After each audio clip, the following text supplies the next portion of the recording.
Good morning everyone. Good morning. আমি দিল্লি থেকে connected. আমি সিস্টেমে এসেছি আজ 10 জুলাই 2025, আজ 20 দিন হলো। ওকে। এই সিস্টেমে আসার আগে আমার সুগার যেটা ছিল সেটা ছিল fasting 255। Thank you my wellness coach দিদি দীপ্তি রানী মালাকা।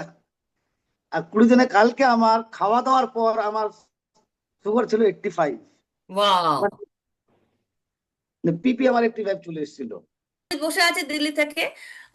আর ওর সুগার 250 ছিল। আজকে 20 দিনে মেডিসিন ছাড়া পিপি হচ্ছে 80 না 85 বললো, এরকমই কিছু আমাকে কালকে পিকচার পাঠিয়েছে। তো অ্যামেজিং, তাই তো? কেন বলছে রেজাল্ট কেন হয়েছে, এত 20 দিনের এত অ্যামেজিং রেজাল্ট কিভাবে সম্ভব? কেন অমিত আমার ভাই, এবং আমি ওকে যেভাবে বলেছি ও A to Z, মানে 100-এ 100 মেনটেন করছে, যার জন্য কিন্তু ওর রেজাল্ট এত সুন্দর তৈরি হয়েছে।